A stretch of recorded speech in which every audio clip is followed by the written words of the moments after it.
There's a great view for the city at a price of a subway ride, and that's part of the problem for regular users of the Roosevelt Island train. Yeah, they can only fit so many people on it. It's gotten overrun with tourists. Now locals are working with the city, pleading for help. Fox 5's Linda Schmidt explains exactly what they're asking for. Well, this apparently has become a major issue for a lot of people who live on Roosevelt Island. That's because the tram, right over my shoulder here, is really the quickest, most efficient way for them to get from the island here to Manhattan. Tourists lining up at 59th Street and 2nd Avenue to jump on the Roosevelt Island tram. It has become a tourist attraction since the pandemic. TikTok videos help with that. It's a good view, so it's so beautiful in photos. So you just kind of feel like you want to hop on and then see what's so cute, be able to see all the lights. But for many people who live or work on Roosevelt Island and use the tram to get across the East River to get to and from Manhattan, it has become unbearable. They ride the tram like it's an amusement park ride. The line is 100 yards long. Amy Namdar has signed a petition calling for priority boarding on the tram for residents and workers. It's really a lifeline for our community in terms of transit. We all have jobs to go to, children to take to and from school. Resident Paul Crickler started the petition. He is also on Community Board 8 in Manhattan, which represents Roosevelt Island. There was at least one member who blasted him at a recent virtual board meeting about the flyers he posted calling for priority boarding. This is an insult to the entire community of Roosevelt Island, to the visitors, to anyone. The Roosevelt Island Operating Corporation runs the tram. The group says it would be against the law to give anyone priority boarding on the tram, which is public transportation, just like the subway. Quote, simply put, we cannot discriminate for or against any group of riders based on their residency, and that the group is here for residents, but also for all New Yorkers and any visitors alike. But some New Yorkers say something needs to be done. We need to improve it, yes. Linda Schmidt, Fox 5 News. That's a tough one for sure. Well, the FDNY says a fire broke out at an e-bike store in Midtown this morning. Officials say a lithium-ion battery sparked the fire while it was charging. It happened around 3 a.m. on West 38th Street between 6th and 7th Ave. More than 24 units responded to that 12-story building. One firefighter had to be taken to the hospital for a minor injury. Officials say the store has received multiple violations in the past. And the Red Cross still helping nearly 24 people, as well as several cats following last night's fatal fire on the Upper East Side. One person was killed. Several firefighters were injured. That fire tore through a building on East 82nd between York and East End Avenues. Officials say the fire began in a fifth-floor apartment and then quickly spread to the floors above and below. Nearly half of the building's 33 units in total suffered damage. New York City has been an epicenter of the migrant crisis, and there are a lot of questions about how it's going to handle potential deportations of migrants when President-elect Donald Trump takes office. Fox 5's Morgan McKay was at City Hall today to find out where Mayor Adams stands. We have been wasting taxpayers' money for far too long. $6.4 billion is how much New York City has spent on the migrant crisis in the past 2 years. And Mayor Eric Adams says he is furious that taxpayer money has been used in this way, displaying categories where he says this money should have been spent instead. We could have spent $600 million on 2,000 guiding counselors and social workers in schools. They hurt the future of New York City. Adams says President-elect Donald Trump's win made it clear that Americans want a secure border and are in favor of Trump's border policies.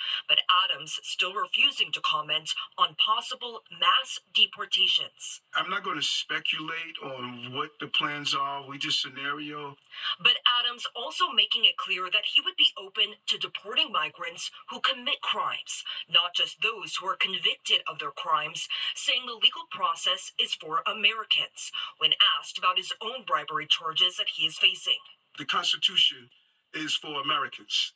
And I'm not a person that snuck into this country. The person that decides to shoot a police officer, they should not have those same rights. Meanwhile, immigration advocates are blasting Adams for his comments. Mayor Adams is wrong. He's ripping a page out of Trump's playbook and stoking fear and spreading misinformation. Now, Adams did confirm that he spoke with Tom Homan, the incoming border czar that's been tapped by President-elect Trump, and says he hopes to sit down with him in the coming weeks. Reporting from City Hall, I'm Morgan Mackay, Fox 5 News. The city has just installed new bus lanes in both directions aimed at speeding up travel times for more than 15,000 weekday riders. That redesign stretches nearly 2 miles from 2nd Ave on the east side to West End Avenue on the west side for one of the busiest crosstown routes along 96th Street. This project marks a big step forward in making our streets safer and buses moving quickly. We got to prioritize the bus. The bus is for more people. It takes up a lot less space, and it's carrying people who are trying to get around more than car drivers on limited income. According to the DOT, buses on this corridor had been going as slow as 4 miles per hour during peak times, but some New Yorkers are less than pleased with the redesign, claiming it will create even more traffic now that one lane of traffic has been removed. Well, part of East Harlem has new protection against severe weather. Elected officials gathered today to celebrate the grand opening of new flood walls. Project began after Hurricane Sandy to help protect Metropolitan Hospital. FEMA funded the $120 million project, which includes the flood wall and an upgraded stormwater pumping system. A Long Island community remembering one of its own, the emotional service held for Omer Nutra, who died in the October 7th terror attacks, how his family wants him to be remembered. And the Westchester district that could be forced to close several of its elementary schools by the next school year. The news on Fox 5, brought to you by MSC Cruises. Take a look at this. The Winter Village tree at Bryant Park is lit up tonight. The annual tree lighting happened in front of a large crowd in Midtown. Olympic and world-class skaters were part of tonight's festivities at the Winter Village. This year's tree is 45 feet tall, features over 1,200 ornaments, and is lit with approximately 12,000 lights. The shops are open until 8 o'clock every night, while the free skating rink is open until at least 10. And, of course, tomorrow night is the big tree lighting in Rockefeller Center. Yeah. And, I mean, it feels like it. And I even saw some snowflakes outside, They too, were Nick. spotted, Yeah. Nick. This is a great night for that. It's, that's what's fun. Winter is fun, like, at least for December. I know. And then It's you can exciting debate about it, but festivals, now it's fun, Then after December, it's never ending. It's like, exactly. It's still dark early. It's still cold. Yeah. When are we going to warm up again? But at least enjoy it while it lasts. And today, nice evening for the lighting of the tree. Tomorrow, again, for Rockefeller Center's Christmas tree. The weather should hold out okay. There might be a couple of sprinkles around or a couple of snow showers or flurries, but I think it's going to be later at night that we really would have to worry about it. So it's getting cold tonight. Look at this. Sussex down to 23 right now.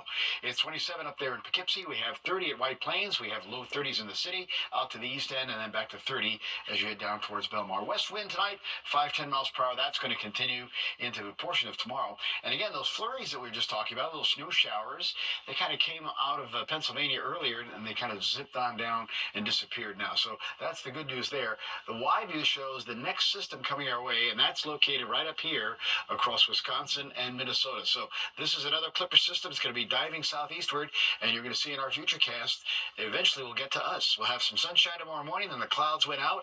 Again, a couple of rain or snow showers may start to pop up, mostly north of the city as we head into the afternoon.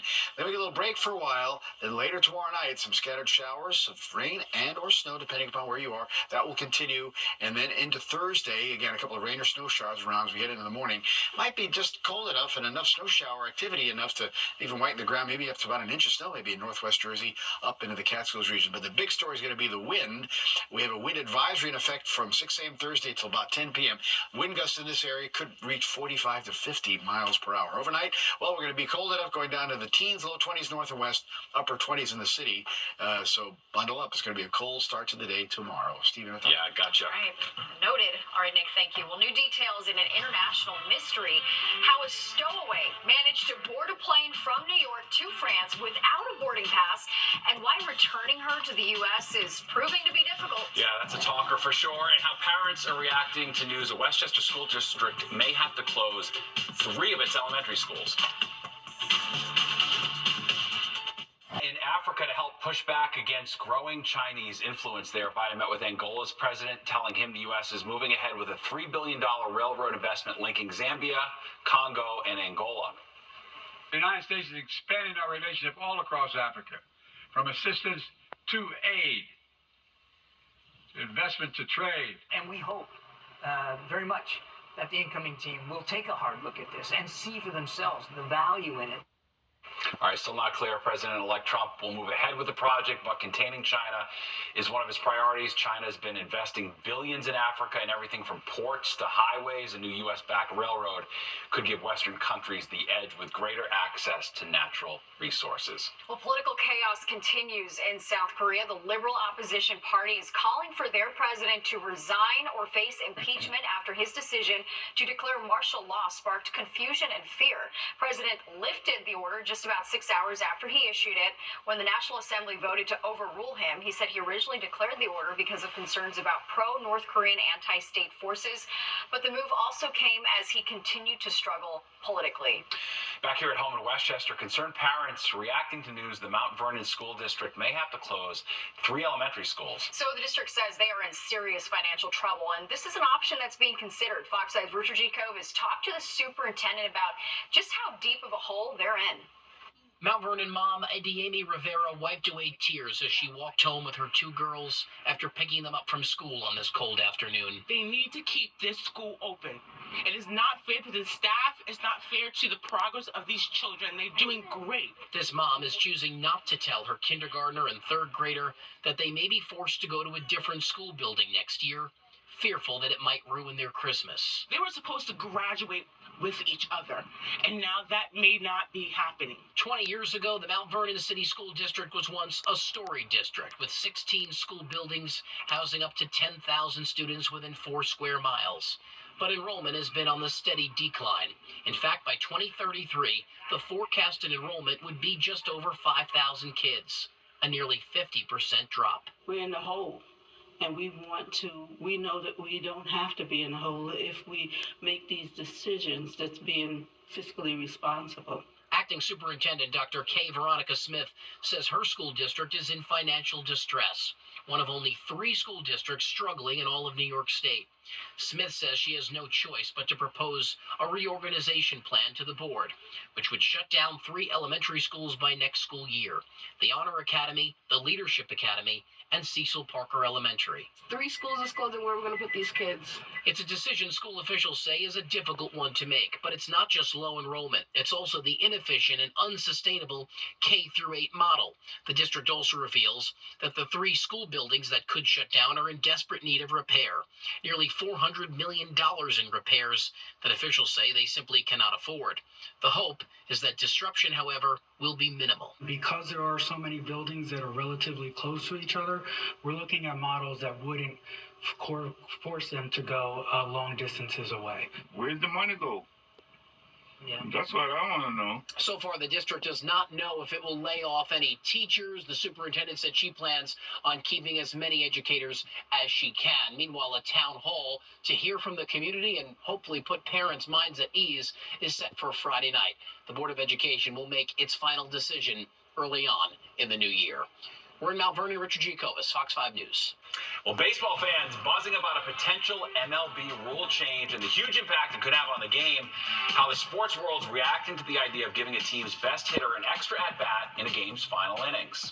Not much beats the convenience of online shopping. So why are more people picking out their holiday gifts in person this year?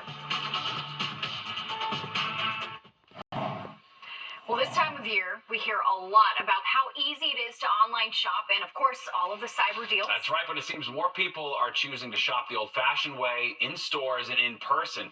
Who are these people? Who are these psychopaths? Fox 5's Duarte Geraldino explains some of the reasons why. So you don't really know online how it's going to really turn out, so it's like better. You get to see it, you get to have that feeling of going home with it the same day. This holiday season, tons of people are ditching the couch and heading out to stores. A new survey by ICSC, which represents malls and shopping centers, says 241 million shoppers nationwide, that's 6 million more than last year, plan to do at least some holiday shopping in person. Are you going to do most of your holiday shopping in store or online? Definitely both. Yeah, definitely both. I like to do both. The survey also found 92% of people plan to shop in store, but online shopping isn't going anywhere. Consumer savings expert Andrea Warrock says it's all about mixing it up. We also see retailers really pushing their apps, which is giving shoppers more in-store shopping experiences that are paired with the technology. So you're still kind of getting like this online shopping experience while you're in store. Think about it. You're about to go into your favorite store. You got your phone in hand. Boom, a coupon, directions to a product, flash sales. You're shopping online, but you can also touch an item in store. To also get higher quality customer service experience, maybe if they're looking at a tech gadget, getting that salesperson to guide them through the purchase and feel like they're getting some expert advice when they're making a big ticket purchase. But a lot of people still are shopping online. ICSC's research shows this mix of in-store and online shopping is actually helping boost sales overall. In fact, when a new store opens, local online sales jump nearly 7%. I love going back into the stores, but I love going into stores for like browsing, but then I end up doing most of my shopping online. More people in stores means more spending overall. This holiday season, ICSC is projecting retail sales growth of 3 to 3.5%, with food and drink sales up by 6%. That's a massive $1.66 trillion in total spending. A true holiday splurge. I love the experience of going into the store, but I feel like it's just a lot easier to find things online and it's quicker. And people are ready to spend. The average holiday budget is up $706, the highest since 2018. But let's face it, with prices creeping up, 42% of shoppers say they'll be spending more this year just to keep up with rising costs. Duarte Geraldino, Fox 5 News. I get it. I mean, you want to try things on. Yeah, I mean, it does help to see stuff that you might not think of. Now, online shopping is so specific, like you don't even know what to search out. But then you have to deal with all the people. Yeah, and that's a lot. It's a lot to deal with. Kind of the problem. For sure. Well, it's the busiest time of year for package deliveries, and that means Porch Pirates. You don't have to deal with this, right? Porch Pirates, if you buy in person. But now there's a way to protect your purchase in case your package does get swiped. And then later, who's behind Tiny Duck and other animal figures popping up all over one Manhattan neighborhood.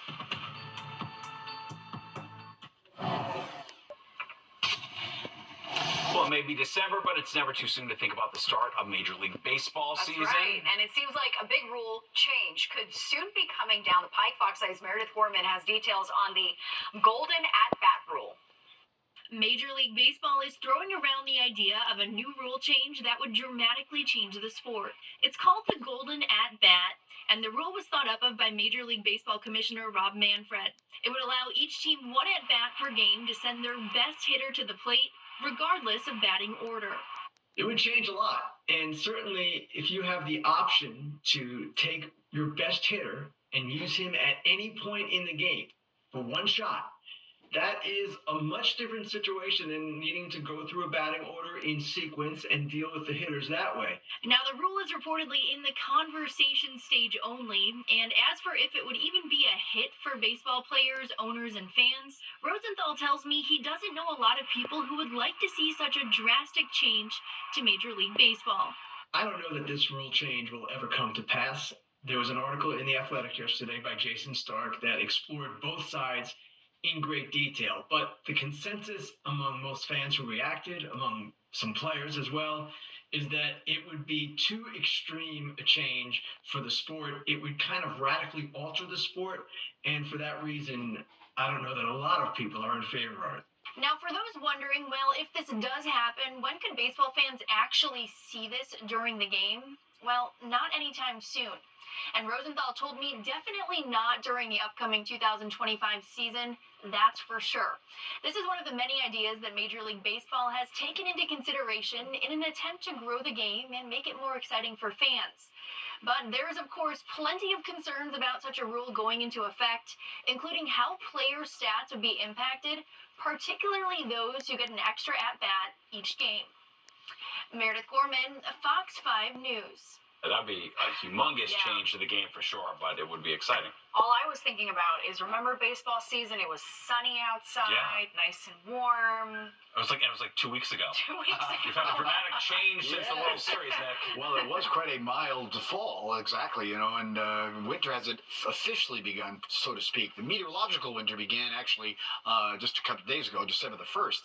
And certainly we are feeling that now. It is a cold night out there. It's been a cold day as well, and we have just a few clouds in the sky. Well, they made it to most of the area for all day Thursday. All right, 29 to the city tonight, high teens, low 20s. You get on into the suburbs tomorrow. Again, we'll see sunshine given to clouds, rain and snow showers tomorrow night as we hit 42 for the high for tomorrow. Here comes a 7-day, and again, a windy Thursday, a couple of rain and snow showers in the morning, 41. Still windy and cold Friday, 36, wind chills in the teens, and it'll stay chilly this weekend on Saturday. Then we round the corner, 50s early next week, but it does come with a bit of rain Monday into Tuesday. Stephen, Very well. All right. Thanks, Nick. Well, charities count on Giving Tuesday to fill their coffers, but some donations may be down this year. All right, we've got ideas on how to give even if you're short on extra cash this holiday season.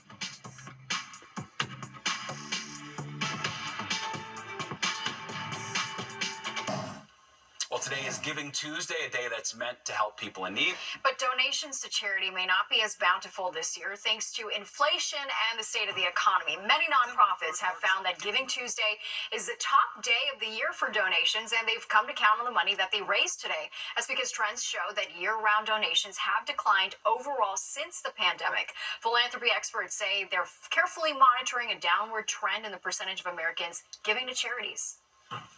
Their giving has grown, but it hasn't necessarily kept pace with rising prices.